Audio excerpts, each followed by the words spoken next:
이 셀라 찬양대 찬양 들을 때마다 감동을 줘요.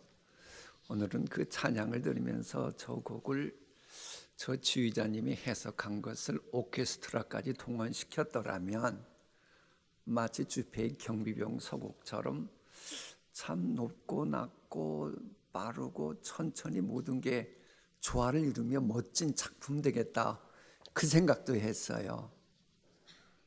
지휘자님 좋아요? 칭찬 들으니까.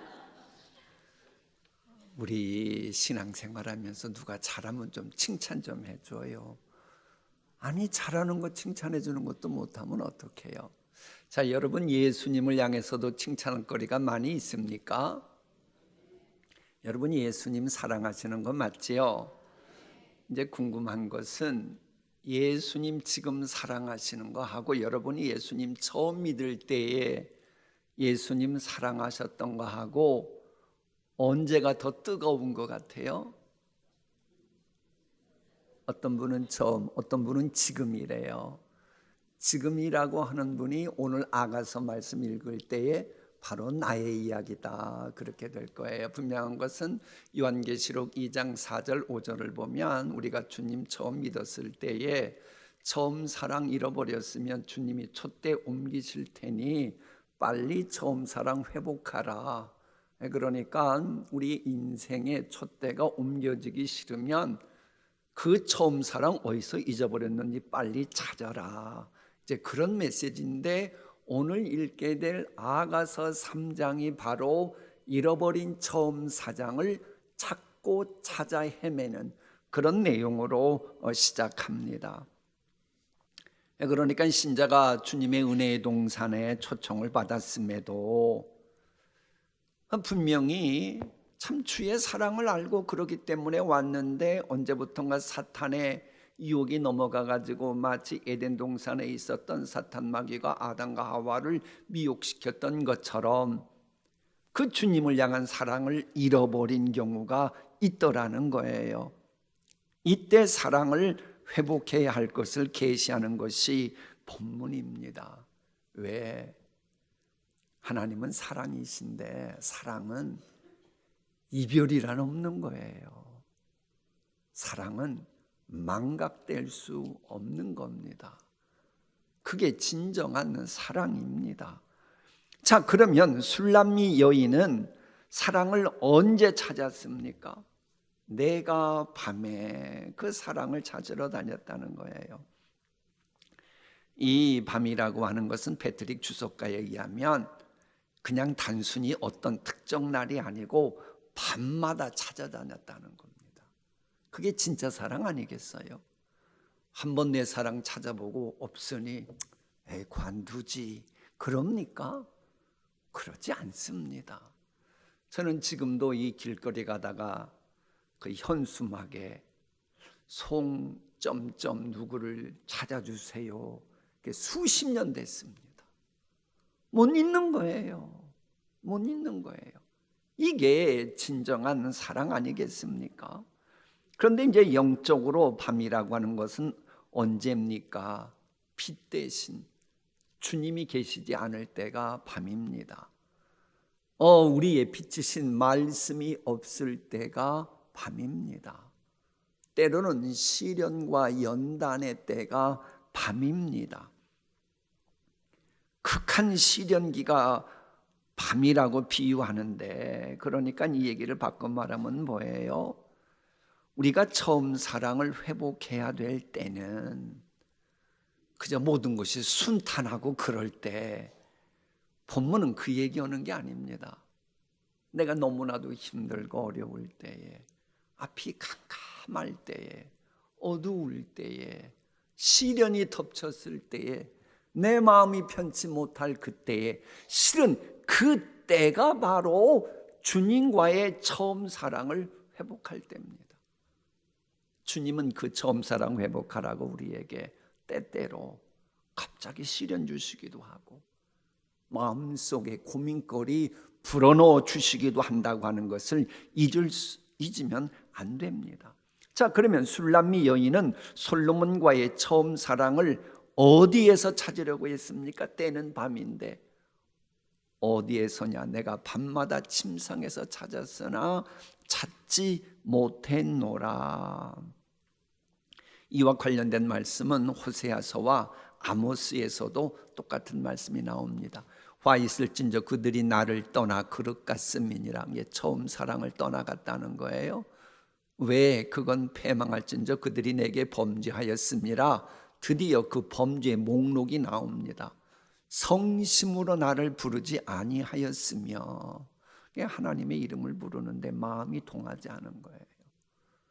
그러면 너는 나를 사랑하는 게 아니구나 그러잖아요. 이름은 자기야 그러는데 딴 여자 생각하면 그게 진짜예요? 가짜예요? 우리 주님은 그 마음을 정확히 보시는 겁니다. 성심으로 부르지 아니하였으며 오직 침상에서 슬피 부르짖으며. 아모스 상하상에 누우며 침상에서 기지개 켜며. 저게 무슨 말이에요? 지금 아가서에 보면 술람 여인이 침상에서 찾았다. 요 말은 한마디로 아니 화로운 침상에서 십자가 지고 가신 예수님이 찾아지겠어요? 그렇다고 우리는 침상에서 예수님 이름 부르면 안 된다 그 말입니까? 그 얘기가 아니죠. 주님을 향한 우리의 마음 자세를 말하는 겁니다. 저는 여러분들이 상하침상이 있는지는 모르겠지만 상하침상이건 다이아몬드로 장식된 침상이건 또 뭐 있어요? 이태리 대리석이건 주무시건 저는 여러분이 그러길 축복합니다. 좋은 침대에서 주무시는 게 뭐가 나빠요? 다만 그럴 때 하나님 부르짖을 때는 성심으로 불러야 돼요. 즉 마음은 가난한 자가 되어 주님을 찾으라는 거예요. 그러니까 환자면 당연히 침상에서 주님의 이름 부르지. 그러면 환자인데 어디 도망가가지고 주님의 이름 교회까지 나와서 하겠어요? 걷지도 못하시는데. 그게 마음 자세가 그렇다라고 하는 겁니다. 그러니 그런 식으로는 주님이 안 만나주는 거예요. 그러자 술람 여인이 다시 성중으로 갔으나 찾지 못했다. 거리에서 찾았으나 찾지 못했다. 심지어는 성의 재산과 안전을 책임진 파수꾼에게서 찾으려고 했으나 열시 실패했습니다. 그러다가 마침내 사랑하는 자를 만나게 됩니다. 그들을 하자마자 지나치자마자 하나님은 하나님의 때가 돼야 만나는 겁니다. 하나님이 도와주셔야 만나는 겁니다. 마음에 사랑하는 자를 만나서 그를 붙잡고 내 어머니 집으로 나를 잉태한 이에 방으로 가기까지 놓지 아니하였노라. 드디어 사랑을 어렵게 회복했어요. 더 이상은 놓치고 싶지 않은 겁니다. 그러니 친정집이라는 말인데 친정집이 더 중요한 그거예요. 나를 뭐한 이의 방으로 가기까지 잉태한. 즉 엄마 모태에 있을 때부터 나의 모든 것이 담겨진 이 삶의 좌소에 우리 주님을 향한 그 사랑, 처음 사랑을 두었다라고 하는 겁니다. 우리 잊지 마십시오. 이거 보면 아무리 노력해도 처음 사랑 만나지 못했어요. 하나님이 이제 모든 거 다 내려놓고 그저 하나님만 찾을 때 은혜를 주신 겁니다. 그래 우리가 이렇게 보이지 않는 하나님 믿어지고 신랑 되신 예수님의 십자가 보혈이 믿어지는 거 우연이 아닙니다. 하나님이 은혜 주셨기 때문입니다. 그런 관점에서 우리는 배우자도 봐야 되고 가족도 봐야 돼요. 좀 여러분 아멘 하기 싫겠지만 여러분의 배우자 누가 만나게 하셨어요? 여러분의 자녀 누가 만나게 하셨어요? 여러분의 부모 누가 만나게 하셨어요? 그 관점 가져야 합니다. 신앙생활은 그렇게 하는 겁니다. 자, 이 솔로몬 같은 경우 이런 관점에서 보니 술람이 여인을 향해서 뭐라고 말해요? 내 사랑 너는 어여쁘고도 어여쁘다. 저 어여쁘다라고 하는 내 사랑, 저 용어가 시작은 NIV 성경은 My darling 그럽니다. 외국 영화 보면 My darling 그러잖아요. 사랑한다 그럴 때. 쉽게 말하면 내 애인이다. 이게 부모가 자식이 너무 귀여울 때 아이고 강아지 그래요. 그게 진짜 강아지라는 거예요? 너무 귀엽고 사랑스럽다는 거예요? 너무 귀엽고 사랑스럽다 이런 의미로 내 사랑 이렇게 나가고 있는 겁니다.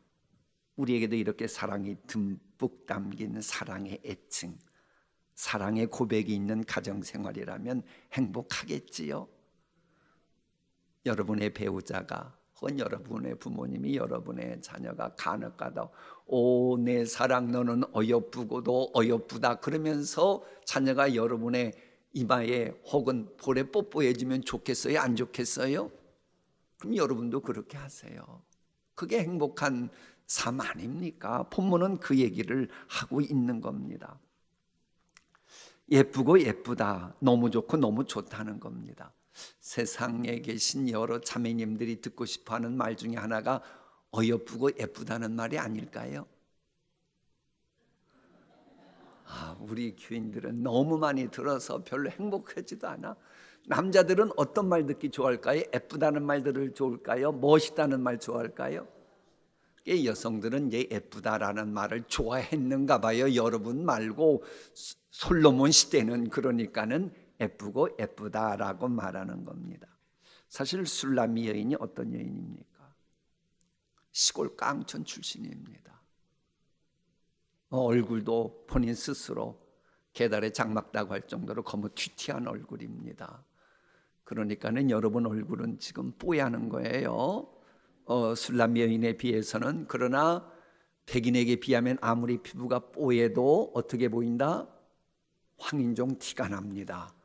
그건 여러분이 그걸 인정을 해야 돼요. 제가 영국에서 살아야 아무리 하얗게 이렇게 했어도 보면 어쩔 수 없이 피부는 그런 거예요. 게다가 학교도 못 다녔어요. 술람미 여인은 그 정황으로 봐서는. 가방들도 짧은 겁니다. 그런데도 솔로몬은 술람미 여인 봤다 하면 아이고 내 사랑 어여쁘고 어여쁘다 그러는 거예요. 많은 여인들이 솔로몬 왕의 총애를 받으려고 얼마나 많은 치장을 하고 노력을 했겠어요.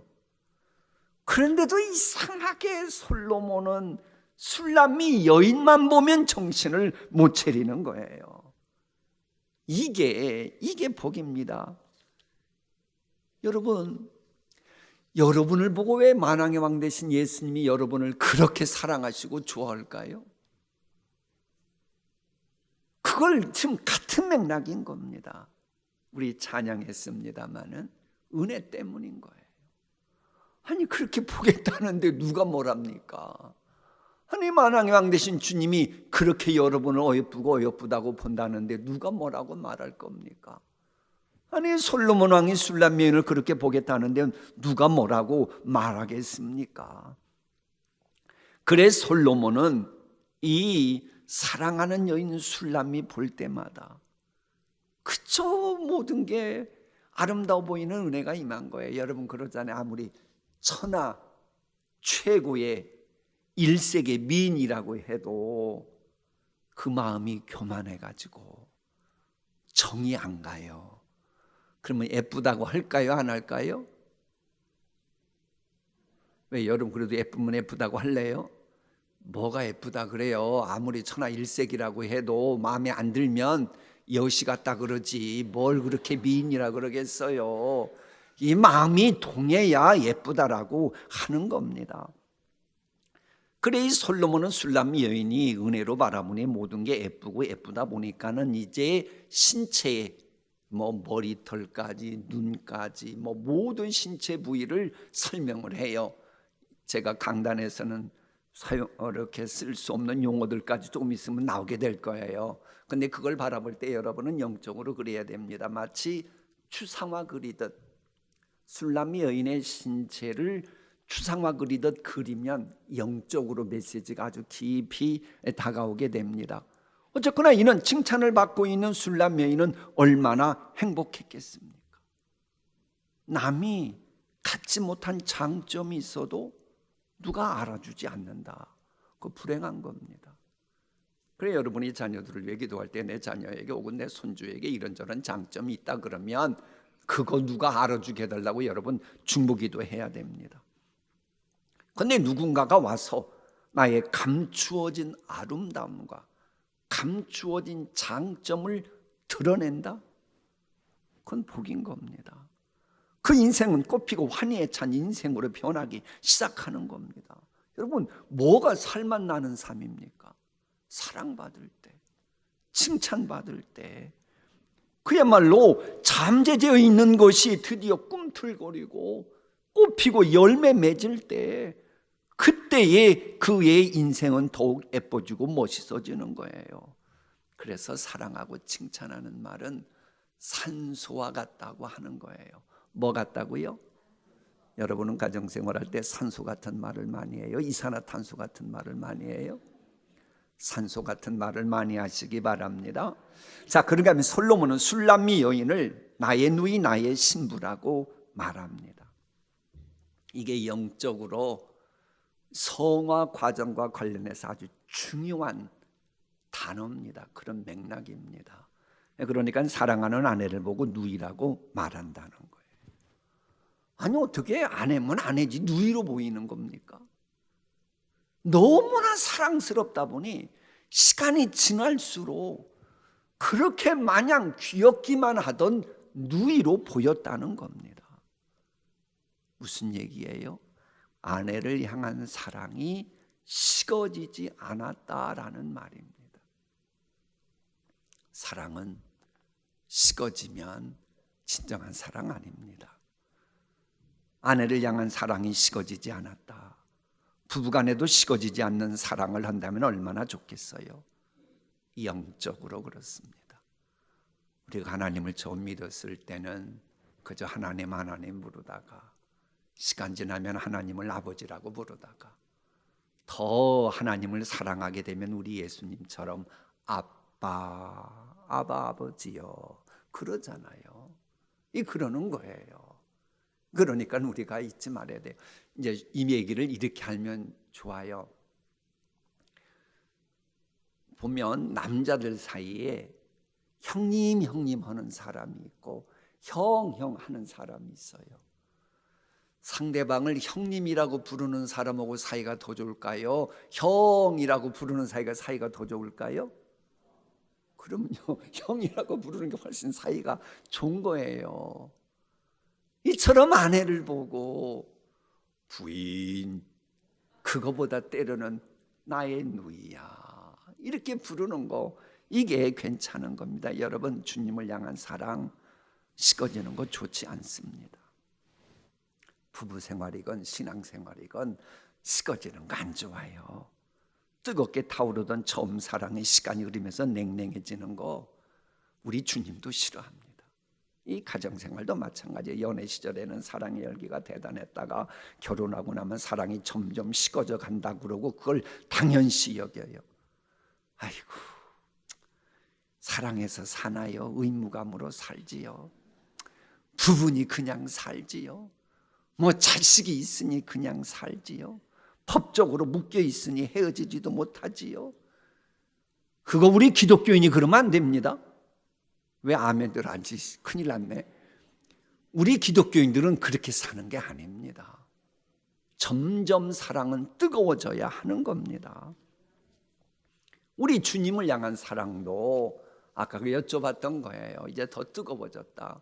그러는 분이 실은 신앙생활 지금 제대로 하고 있는 거예요. 또 그렇게 안 했다고 또 당신 신앙은 엉터리라 그런 말 하지 마시고, 사랑은 식어졌다, 뜨거워졌다. 보통 우리 인간은 죄성이 있어서 그러는 거예요.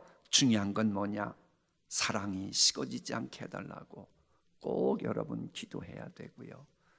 여러분 자녀들이건 손주들이건 뭐 결혼시켰다 다 된 줄 아세요? 아니에요. 우리 손주 결혼 생활하는 거 사랑 식어지지 않게 해달라고 기도해야 여러분 주님 품에 안길 때 두 발 쭉 뻗고 주무십니다. 자, 사랑이 식어지지 않는 부부라면 나타나는 현상이 있어요. 내 사랑은 포도주보다 낫고, 그러니까 포도주 맛보다도 배우자를 보면 내 마음이 더 편해진다는 겁니다. 자기 아내를 포도주보다 못하게 여기는 남편들이 있어요. 그걸 어떻게 하는지 제가 말씀드릴게요. 직장 가서 스트레스가 많이 쌓였어요. 혹은 사업이 안 돼요. 못된 인간 만나가지고 막 너무 지금 막 부하가 치밀어 올랐어요. 그럴 때에 아내 말고 술집에 가서 술로 밤을 지새운다. 그 사람은 자기 아내를 포도주보다 못하게 여기는 남편입니다.